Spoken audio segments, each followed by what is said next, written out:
Go next to the gentlewoman from New York, Congresswoman Tenney. You're recognized for 5 minutes.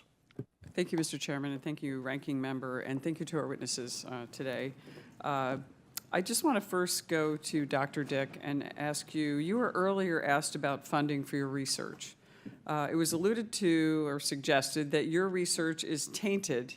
My understanding that your research has also been funded by the federal government. Is that correct?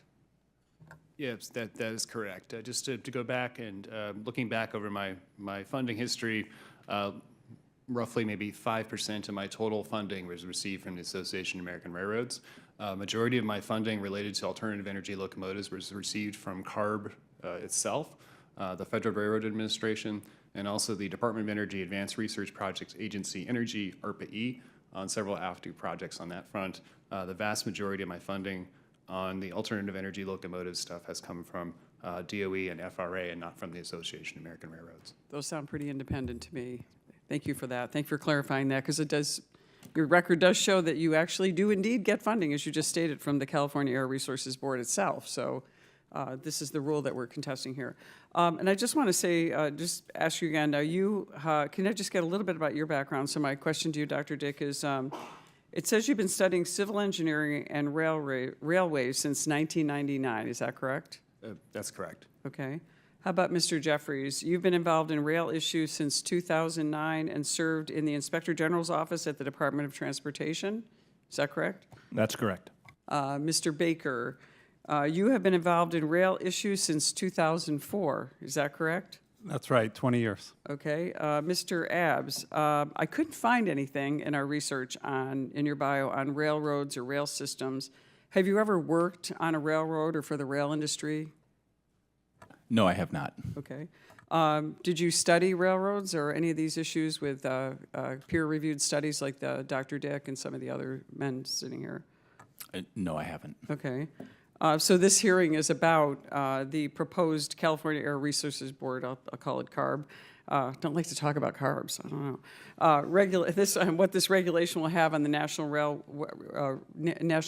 Network, not on environment and pollution control. It seems to me that you're more of an environmentalist and not so much an expert on railways, and makes you kind of like an odd witness for this, because your expertise is not on how to conduct railroads more successfully. Is there anything that in this regulation that you have done, or anything that deals with railways, not environment, in terms of what this regulation would be about? Again, I have no experience with railways.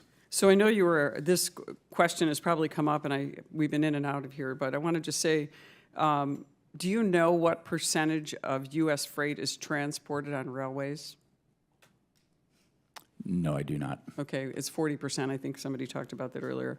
So this is an easy one for you, Mr. Abbs, because I know Mr. McCormick, or Dr. McCormick just explained this to you, but what percent of the U.S. greenhouse gases are caused by railroads?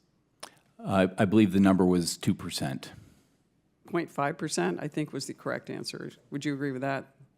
I'll take your word for it. Thank you. Okay. What percent of U.S. transportation greenhouse gases are caused by railroads? I think Dr. McCormick went over this.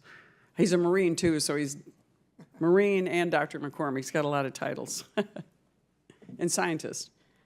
The answer is 1.7%. I believe that was asked. So if 40% of freight is transported by railways, and yet they only account for 1.7% of transportation-related greenhouse gases, why would CARB target railways instead of, say, the trucking industry?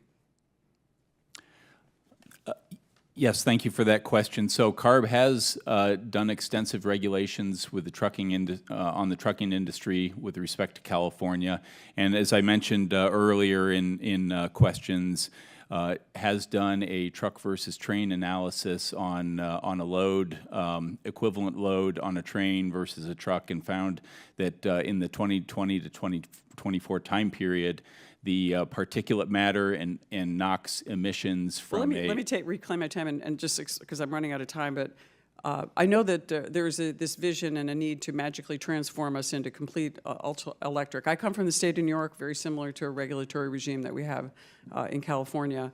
And I worry about what could happen in a state like New York with we can get 5, 6 feet of snow in just a 24-hour period.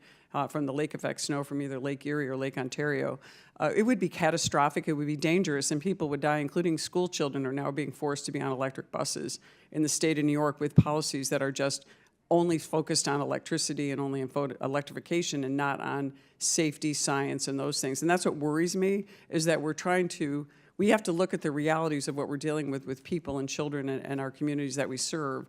And that's why I feel like someone with an expertise in railways, transportation, and all these things, maybe with your background mixed in with that would be more suitable, but you don't seem to have that background as far as dealing with the practical aspects of railways. So with that, my time's expired, I believe. Thank you so much, Mr. Chairman, and thank you to the witnesses. Gentleman yields back.